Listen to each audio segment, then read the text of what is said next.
el dólar es como cualquier precio de una variable financiera, es volátil. Hemos visto en el año 2021 la volatilidad que tuvo el tipo de cambio. A veces las personas quieren comprar en el punto más bajo del gráfico y vender en el punto más alto. Eso solo es casualidad. Realmente uno tiene que tener una visión de propósito. ¿Para qué lo quieres comprar dólares? Si es por un tema, por ejemplo, si tienes un negocio y quieres cubrir una exportación o una importación, definir el plazo, definir la expectativa de rentabilidad, pero también ser disciplinado. Los mercados los mueven personas y las personas tienen biorritmos distintos y cambian de percepciones y de sensaciones y puedes pasar en un mercado de un momento de pánico a un momento de euforia. Ese es un ejemplo bastante claro de qué importante es que una institución sea creíble. Y es un ejemplo que también tomó nuestro Banco Central de Reserva del Perú, y por eso que hoy día vemos una institución creíble asociada a una moneda fuerte.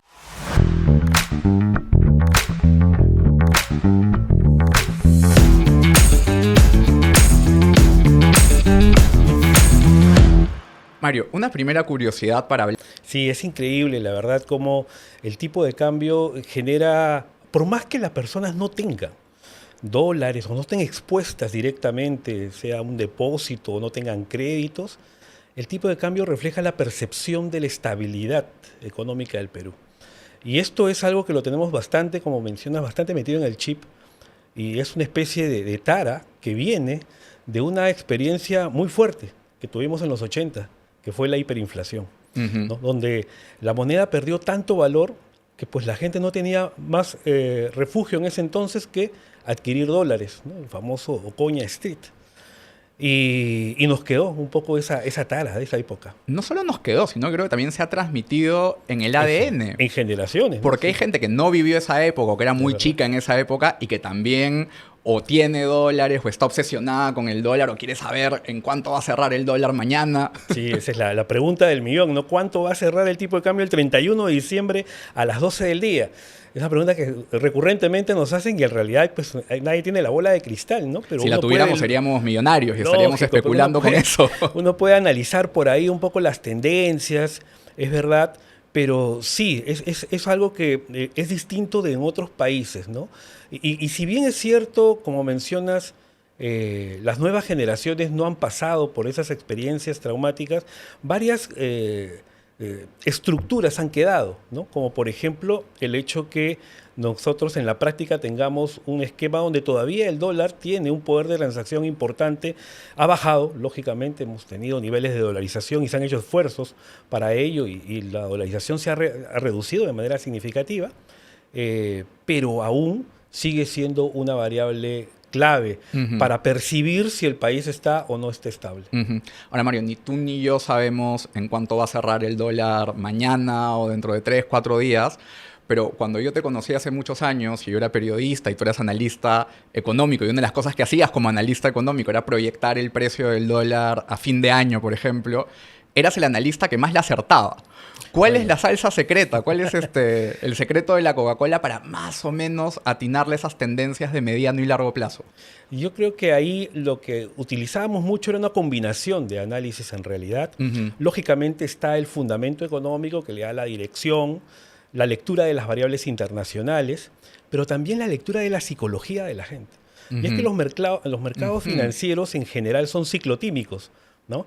Y normalmente nosotros tenemos la impresión, ¿no? Cuando vemos que una variable sube, tenemos la intuición que siempre va a subir. Pasa también con la bolsa, con los precios de los metales en general. Y cuando vemos que una variable baja, creemos que siempre va a bajar. O sea, tenemos un sesgo a pensar de manera lineal. Y las variables financieras no se mueven de manera lineal, sino de manera fractal. Entonces, creo que parte del éxito es que hemos logrado entender cómo es el cambio de patrón y le hemos sido acertados en la lectura de cuál es el siguiente fase del ciclo. Para ser economista hay que ser un poco psicólogo, ¿no? Para ser un buen economista. Bastante, porque trabajamos lógicamente con los mercados, los mueven personas y las personas tienen biorritmos distintos y cambian de percepciones y de sensaciones y puedes pasar en un mercado de un momento de pánico a un momento de euforia. Totalmente. De hecho, uno de los libros clásicos de economía de Ludwig von Mises se llama La acción humana, ¿no? Que tiene que ver con eso, con lo que pensamos y lo que actuamos los seres humanos no solo desde las cifras, las datas, los gráficos, sino también desde nuestros incentivos, nuestros temores, y luego eso vuelve a la ciencia económica en los últimos años con toda la economía del comportamiento, ¿no? Que tiene que ver con lo que estás diciendo, de los humores de las sociedades, de las masas, reflejados en temas de inversiones. Y ahí, Mario, cuando hablamos de el dólar, ¿no? Los peruanos estamos particularmente obsesionados con el dólar por este pasado, los 80s, la Cayo Coña, los cambistas también son una cosa muy peruana. Tú vas a cualquier ciudad del mundo y no hay cambistas. Pero también el mundo gira alrededor del dólar, ¿no? ¿Por qué ocurre esto? ¿Por qué el dólar se vuelve esa moneda de referencia para el mundo? ¿Y crees tú, mirando a 5 o 10 años con todo lo que está pasando hoy en Estados Unidos y el mundo, que eso podría cambiar, que el dólar está viviendo un momento de riesgo en su situación de referencia global? Mira, la hegemonía del dólar pues se materializa lógicamente con el peso de Estados Unidos dentro de la escala mundial. Y Estados Unidos fue lo suficientemente hábil también para introducir el dólar dentro de las transacciones mundiales como moneda de valor, ¿no? Eso creo que se ha ido manteniendo, sobre todo desde los 70 en adelante, ¿no? Cuando se dejó el patrón oro en el pasado, recordarás, y luego empezó a utilizarse el dólar fiduciario, ¿no? Que está basado básicamente en la confianza, en el poder económico de Estados Unidos, pero también en la forma como su Banco Central maneja la política monetaria, me refiero a la Reserva Federal, y la credibilidad que ha logrado construir con el paso del tiempo, ¿no? Ese es un ejemplo bastante claro de qué importante es que una institución sea creíble. Y es un ejemplo que también tomó nuestro Banco Central de Reserva del Perú, y por eso que hoy día vemos una institución creíble asociada a una moneda fuerte. Entonces, eso es bien potente. Mario, te quiero interrumpir ahí, claro, porque has dicho algo que es un concepto económico y que quizás tengamos que explicarlo un poquito más, que es el tema de moneda fiduciaria, ¿no? Moneda basada en la confianza. Yo no me acuerdo qué caricatura veía yo de niño, pero me acuerdo claramente esta imagen de un personaje que iba, creo que a Fort Knox o algún fuerte de la Reserva Federal de Estados Unidos, a cambiar su dólar por oro, ¿no? Y que en el fuerte había estos lingotes de oro acumulados. Y muchos, a partir de ese tipo de imágenes, tenemos la idea de que las monedas están respaldadas en algún lugar por lingotes de oro, o que los soles están respaldados en el Banco Central de Perú por dólares. Y en realidad las monedas se han vuelto con el paso del tiempo un ejercicio de confianza. No es que haya necesariamente un respaldo en otro tipo de activo depositado en una bóveda. ¿Cómo funciona eso? ¿Por qué confiamos en un pedacito de papel o en un pedacito de metal o en los bits y números que nos aparecen ahora en la pantalla del celular? Correcto. Eso es efectivamente el poder, digamos, que tiene un banco central, ¿no? En el pasado, cuando existía el patrón oro, pues efectivamente uno tenía una moneda y podía ir al Banco Central y canjearla por X gramos de oro, ¿no? Ahí había un respaldo directo. Ese dibujo animado que yo veía delata que estoy un poco viejito, que todavía veía dibujos animados de la época del patrón oro. ¿No? Esa es de la época del patrón oro. Pero desde los 70 en adelante existe este patrón fiduciario que, como muy bien dice, se refiere a la confianza, ¿no? Si analizamos la composición de un billete, que es un papel con tinta y con algunos sellos, asumamos que el costo de producir ese billete, todo el material, sea de 50 céntimos. ¿Qué pasa cuando ese billete lo pintamos de azul? Vale 10 soles. Y ese mismo billete, pero su costo de producción es 50 céntimos, por poner un caso, ¿no? Un supuesto. ¿Qué pasa si lo pintamos de rosado? Vale 200. Santa Rosita. Santa Rosita. Solamente por cambiar el color pasa de un valor de 10 soles azul a 200 soles rosado. ¿Qué está detrás de eso? Porque nosotros podemos ir al Banco Central y no nos van a canjear por ningún gramo de oro. A lo mucho lo podemos canjear por las monedas, ¿no? Podemos sencillarnos, pero no tenemos un respaldo detrás, salvo la confianza que tenemos en quien firma el billete. Banco Central de Reserva del Perú. Y es que estamos confiando incluso más que antes en ese sello de calidad que tú dices, Banco Central de Reserva, ¿no? Está la firma de Julio Velarde en uno de esos billetes y tú dices, este billete vale más que otros billetes del mundo en este minuto, ¿no? ¿Por qué estamos confiando tanto más en el sol hoy que hace unos años? Mira, buena parte tiene que ver con, lógicamente, los fundamentos económicos peruanos, ¿no? La estabilidad macroeconómica que se gestó desde la Constitución del 93 ha permitido que en 30 años no solo la institucionalidad económica, sino se gesten las bases de una economía abierta, de una economía que tiene buen manejo responsable fiscal y un extraordinario manejo monetario basado en credibilidad principalmente, ¿no? Esas bases son las que nos mantienen sólidos. Ahora, coyunturalmente hay un muy buen momento actualmente, ¿no? Sabemos que somos una economía muy dependiente de los precios de los metales. Y los precios de los metales hoy en día están en su mejor nivel histórico. El precio del oro está en niveles récord y el precio del cobre está lo suficientemente elevado como para garantizar que tengamos unas sólidas cuentas externas, un buen superávit comercial, ¿no? De hecho, el superávit comercial, es decir, la diferencia entre exportaciones e importaciones, se encuentra hoy en día en nivel récord. Ahora, eso implica obviamente que hay un mayor ingreso de dólares, hay una mayor oferta de dólares. Es una cuestión de oferta, demanda, precio, ¿no?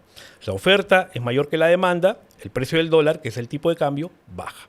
Y eso es lo que viene sucediendo, ¿no? Ahora, algo curioso ahí, ¿no?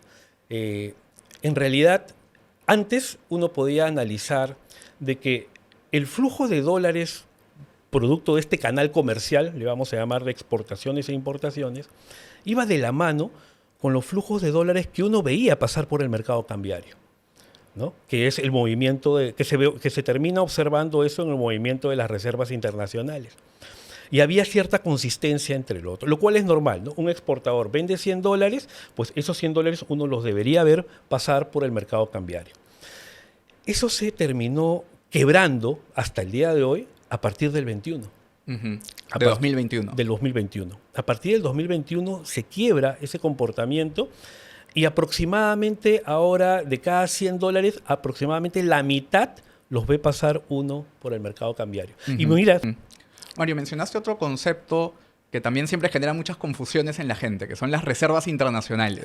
Porque la gente, y que el Banco Central hasta podría salir a gastarlos, ¿no? Incluso hay proyectos de ley acá y en otros países de el Banco Central que gaste las reservas cuando estamos en recesión. ¿Qué son de verdad las reservas internacionales? Explícalo como para alumno de primer ciclo de macroeconomía. Efectivamente, hay propuestas, ¿no?, que se han visto en el pasado de querer utilizarlas y es un concepto totalmente erróneo, ¿no? Porque las reservas internacionales no es otra cosa que el ahorro del país, el ahorro de los 34 millones de peruanos. Las reservas internacionales son de todos nosotros, es lo que hemos gestado como país. Pero todos nosotros no podemos administrar todos esos fondos. Entonces la Constitución le encarga a que lo administre el Banco Central de Reserva. Él es el administrador del ahorro del país, del ahorro de todos, no de unos nada más. No es solo del sector público, no es solo del sector privado, no es solo del Banco Central, es de todos en conjunto, de todo el país. Entonces, lógicamente, el Banco Central establece los criterios para poder manejar esas reservas con criterios conservadores, con cautela, con seguridad, con liquidez y en activos de primer nivel, ¿no? De eso se encarga, es una de las funciones, aparte de la función, lógicamente, de mantener la estabilidad de los precios, es también velar por la seguridad del ahorro del país. Por eso nos sirve de respaldo ante cualquier situación o choque internacional, como ha sucedido en el pasado, ¿no? Hoy en día tenemos, pues si uno ve la cifra suena fuerte, 87.000 millones de dólares de reservas. En términos nominales es el nivel más alto que hemos tenido nosotros respecto del pasado. Pero en términos relativos, si lo comparamos con el tamaño de la economía, llega a 23% del producto, lo cual es el nivel más alto comparado con cualquier país de América Latina. Eso implica que tenemos escudos bastante altos para cualquier eventualidad. ¿Y tú crees que ese escudo, volviendo a lo que decías antes de la psicología, también tiene que ver con el Banco Central saben que tenemos un trauma y que entonces ante el trauma monetario de los 80, de inicios de los 90, tenemos que tener más protecciones, más resguardos que otros países? Por supuesto, y recuerda que a fines de los 80 llegamos a tener cero de reservas. Negativa, incluso ¿no? negativas. Ajá. Incluso, Como Argentina hace poco. Como Argentina hace poco, o como Bolivia, que está también en niveles cercanos a cero actualmente. Esa es otra cosa que quería conversar contigo. Hay esta idea, no sé qué tan real es, o si es un poco de leyenda urbana regional latinoamericana, pero que en países como Bolivia ya están usando el sol como si fuera el dólar, como la moneda de ahorro fuerte de las personas de altos patrimonios o de los capitales de ese país, ¿no? ¿Eso está pasando? ¿Que el sol sea así de fuerte y así de demandado en otras economías? Claro, lo que pasa es que la moneda fuerte desplaza a la moneda mala, ¿no? Y el boliviano pues perdió mucho valor. Este año se están depreciando cerca de 7%, pero en el dólar oficial, en el mercado paralelo mucho más. Y lógicamente la estabilidad del sol atrae porque permite mantener el poder adquisitivo. Entonces, sobre todo en las zonas de frontera, ha habido mucha utilización del sol. Las tiendas en Bolivia aceptan en el comercio minorista la compra con soles y haciendo ejercicios más o menos, porque no hay una cantidad exacta, pero uno puede utilizar ahí cierta aproximación para saber cuántos soles circulan en Bolivia, ¿no? No es un cálculo muy fino, pero es una aproximación que hemos trabajado con algunos modelos de inteligencia artificial y algunos datos, y aproximadamente 0,5% del PBI de Bolivia está circulando en forma de soles, ¿no? Y eso nos refleja que, claro, no es una cuestión material, pero creo que es el primer caso, y esto amerita obviamente profundizar el estudio, porque no se había visto en el pasado que otro país utilice la moneda peruana como moneda transaccional, en una magnitud por lo menos de medio punto del PBI, ¿no? Entonces sí creo que es un primer caso donde ya nuestra moneda empieza a tener etiqueta de exportación. Hace un ratito hablando del caso boliviano, dijiste dos conceptos que a mí me trajeron traumas de mi niñez en los 80s y los 90s. Dólar oficial y dólar paralelo. Claro. ¿Qué cambiamos en el Perú también en nuestro manejo de la moneda, del tipo de cambio, de la intervención del Estado en estas variables para tener la solidez que hoy día tenemos, ¿no? Porque ya en Perú hablamos del dólar de la calle o el dólar del banco y hay algunas diferencias ahí, pero no hablamos del dólar oficial, el dólar para exportaciones, el dólar para importaciones.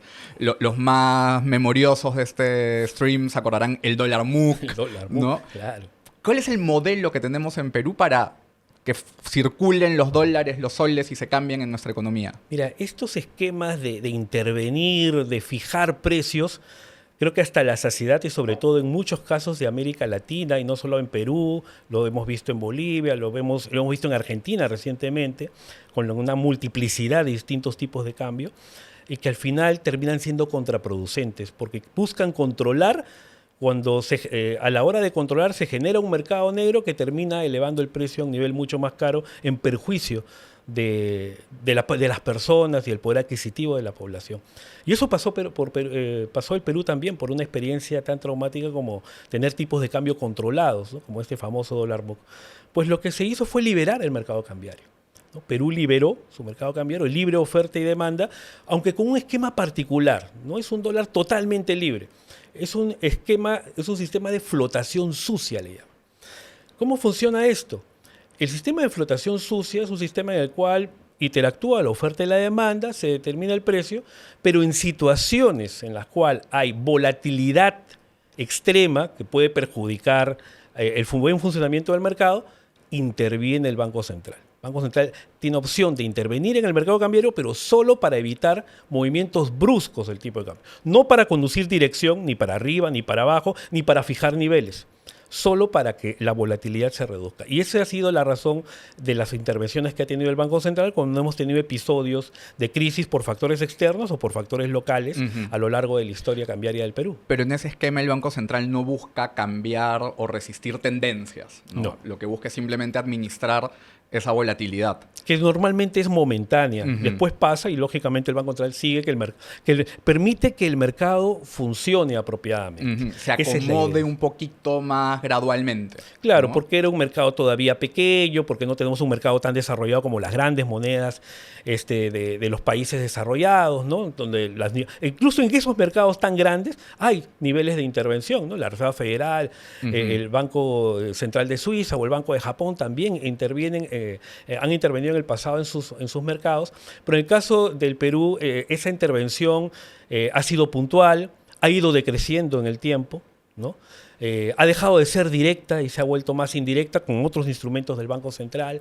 Entonces, sí, la práctica ha funcionado y ha permitido que efectivamente el Perú goce de tener hoy en día la moneda más estable de América Latina. Mario, si hacemos un poquito de historia económica y nos remontamos a ese momento en los 90s, en los que se decide ese modelo, otros países decidieron modelos distintos. Hablabas de Argentina. Argentina decidió la convertibilidad, que era un esquema de fijación del tipo de cambio, un peso, un dólar. Le funcionó bien 10 años y después explotó totalmente. Tiempo después, Ecuador decidió, por ejemplo, dolarizar, ¿no? Otros países escogieron modelos más de flotación, no sé si decirle limpia, pero con menos niveles de intervención. ¿Cuál fue la corriente de ideas, el momento de toma de decisión donde apostamos por este modelo que 30, 35 años después vemos, wow, qué bien no funcionó, pero que quizás en ese momento, 90, 91, 92, era un riesgo, ¿no? Tú decías, oye, mejor hagámoslo de Argentina, o mejor dolaricemos, o hagamos otra cosa, y tomamos ese riesgo. Mira, es un tema bien interesante porque efectivamente el Perú estaba saliendo a fines de los 80 de toda la hiperinflación, teníamos una economía muy, muy golpeada, y el debate era ese, ¿no? ¿Cómo salimos de una situación tan caótica? ¿Cómo pasamos? Y luego se tomó un plan de estabilización. Y luego la siguiente pregunta era, ¿cómo pasamos de la estabilización al crecimiento? ¿No? Y había muchas tendencias y dos prevalecían, ¿no? Porque cuando tienes la economía tan desordenada, una manera, o sea, es como una embarcación en medio de una tormenta. O sea, no sabes si vas para un lado, para el otro. ¿Qué necesitas? Un ancla. Un ancla. Entonces, hay que buscar un ancla, hay que buscar un ancla. Pero no había consenso respecto de qué ancla usar. Entonces, por ese entonces, comienzo de los 90, dos países estaban en una situación muy similar, como tú has recordado muy bien, Perú y Argentina. Y la discusión se canalizó en que los académicos peruanos optaron más, y las autoridades siguieron ese consejo, ancla monetaria. Se echa candado a la maquinita que se utilizó mucho para financiar el déficit de los 80.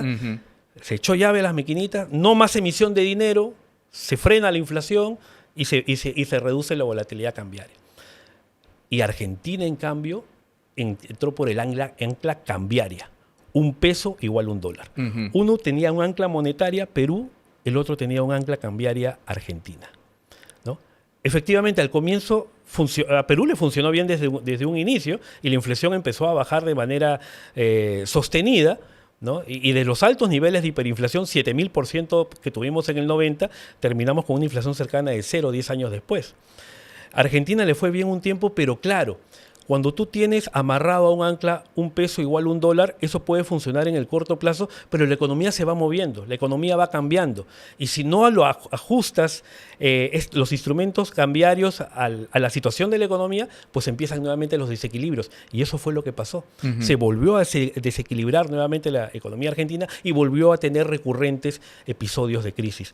Entonces, a la luz, 30 años después, ¿a quién le fue mejor? Lógicamente, felizmente que le fue mejor al Perú con su ancla nominal, ancla monetaria. Ancla monetaria. E incluso con ese antecedente, Argentina, con el gobierno de Milei, que ha hecho cosas radicales como el ajuste fiscal, que es un ajuste fiscal doloroso, heroico, depende cómo lo veas, para bien o para mal, pero en términos de historia macroeconómica muy relevante, sigue siendo incapaz de apostar todavía por una ancla monetaria sólida, ¿no? Ahora tiene una banda de precios que en cualquier momento le explota. Exacto, es lo que le falta. Es lo que le falta y yo me sorprendo que todavía no hayan tomado la decisión. Efectivamente, a la hora que uno ve, por ejemplo, las expectativas de brecha fiscal, ¿no? Medidas en términos de déficit para América Latina, Este año, la expectativa de Argentina es de un déficit fiscal de 0. Es de 0. Y de ahí sigue Paraguay, y está México, creo que alrededor de 2%, y luego Perú con 2.6%. Pero Argentina, y es lo propio, que imite un poco el modelo que hizo Perú. Debería tener, y pasa principalmente por la independencia del Banco Central. Ese es un punto clave.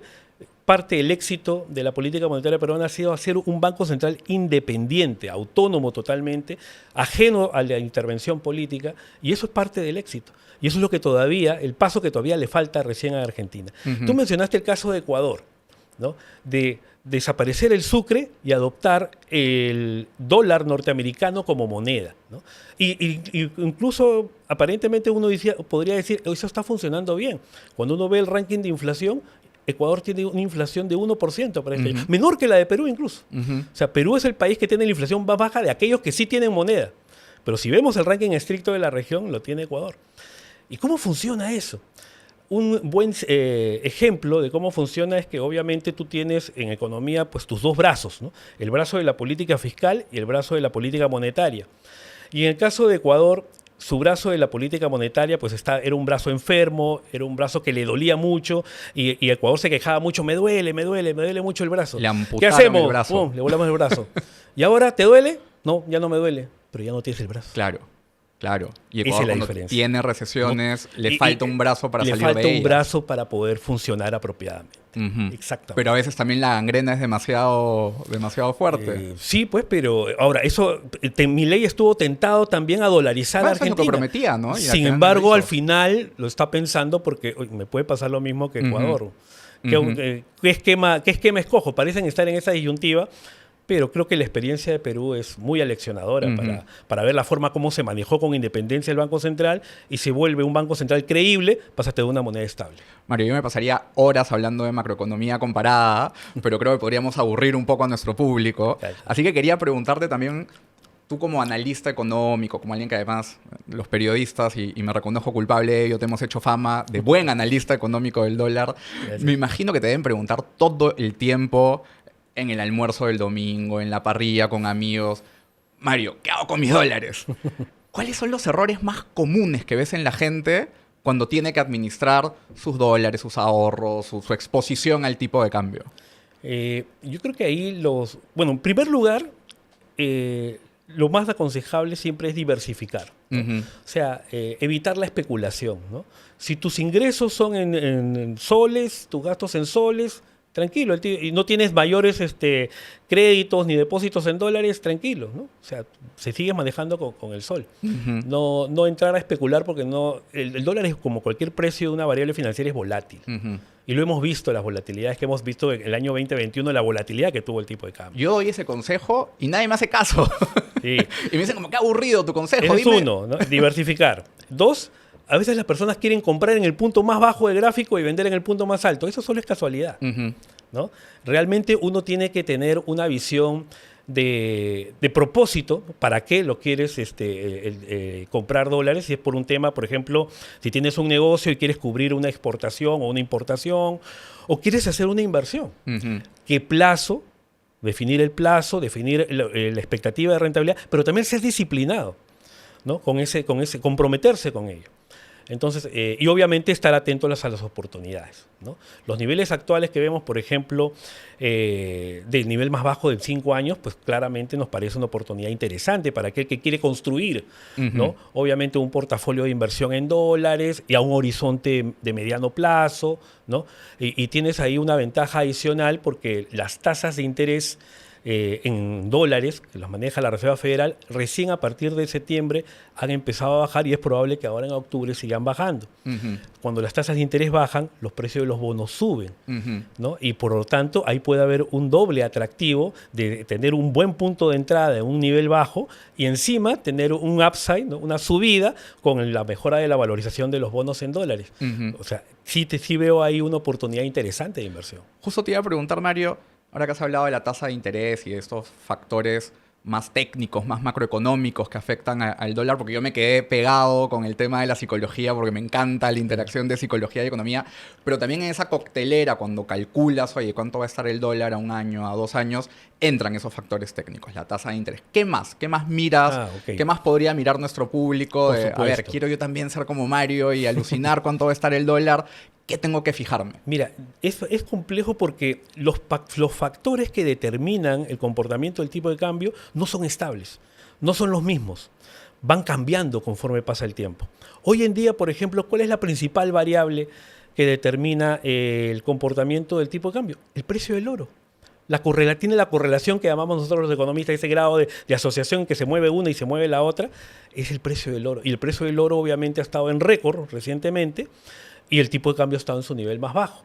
Sin embargo, por ejemplo, recientemente también hemos visto una corrección importante del precio del oro que ha coincidido con un rebote del tipo de cambio. Ah, casualidad. Entonces, primero el precio del oro. Los precios de los commodities son claves.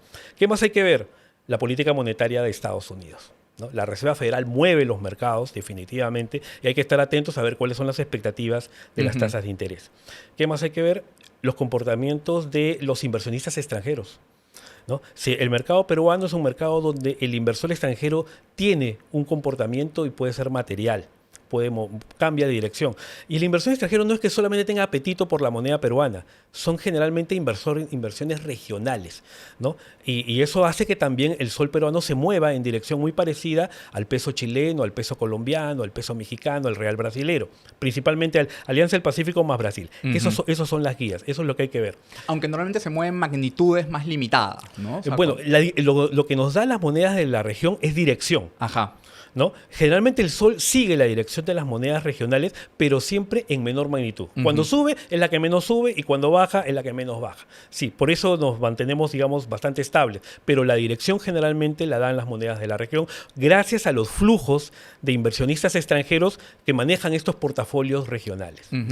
Mario, cuando hablábamos de la estabilidad, la fortaleza del sol, hablábamos de la independencia del Banco Central. Y yo te había hecho hace un rato una pregunta de si el dólar podía seguir siendo en el futuro esta referencia. Y una de las cosas que tenía en mente era que en Estados Unidos hoy, con el gobierno de Trump, se está cuestionando mucho la independencia de la Reserva Federal. ¿Cómo ves esa tendencia hacia el futuro?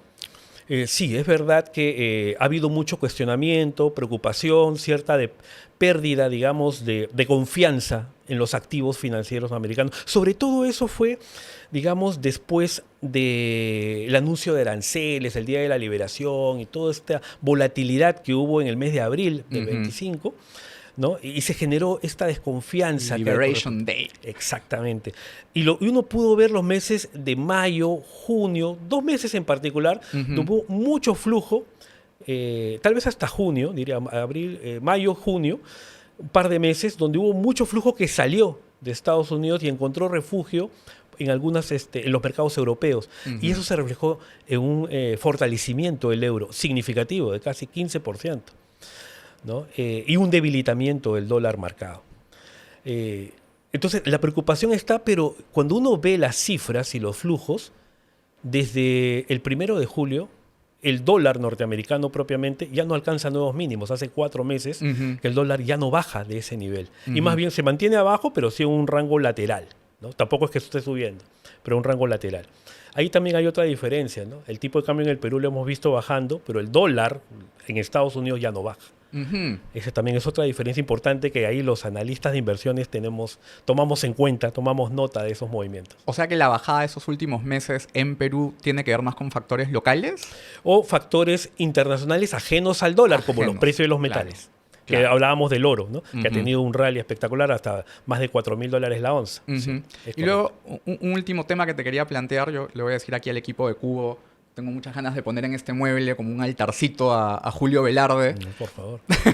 Pero, ¿qué tan importante va a ser nuestro Banco Central, su independencia, una vez que Julio Velarde, que es un humano como cualquiera de nosotros, decida que quiere irse a su casa a descansar? ¿Qué tanto vamos a poder confiar en el sol cuando ya no tenga esa firma estampada? Lo importante aquí es la institucionalidad, ¿no? Y el Banco Central como institución es de las más reconocidas, digamos, a nivel nacional y a nivel internacional. Claro, lógicamente, obviamente Julio Velarde dará un paso al costado porque obviamente tiene que descansar, pero hay cuadros formados en el Banco Central. Lógicamente es difícil, digamos, mantener el mismo nivel, pero creo que sí es un punto clave y eso es un poco la expectativa que uno debe tener de cara al siguiente gobierno de la sensatez, ¿no? Porque recordemos que en la composición del directorio del Banco Central, de 7 miembros, 4 son planteados por el Poder Ejecutivo y 3 por el Congreso, ¿no? Y el Congreso ratifica al presidente. Entonces, sí, termina siendo una elección finalmente política, ¿no? Y lo importante ahí, lógicamente, es siempre acudir, en este caso, a la referencia en materia monetaria, que es la opinión de Julio Velarde. Buenísimo, Mario. La última pregunta, así, tipo ping-pong. Al Mario más psicólogo que economista, ¿tú crees que algún día vamos a dejar de tener una entrevista así sobre el dólar y que el dólar va a ser en el Perú un tema de analistas financieros, empresarios exportadores o importadores, pero que ya, pues a los que ven un programa de streaming ya no les va a importar tanto el dólar? ¿O el trauma ese que tenemos va a seguir todavía muchos años más? Creo que es un estigma ya que tiene la economía peruana 30 años después y seguimos hablando, claro, no con la misma magnitud, pero creo que sí es una referencia, digamos, que le da estabilidad y percepción de estabilidad a la economía peruana.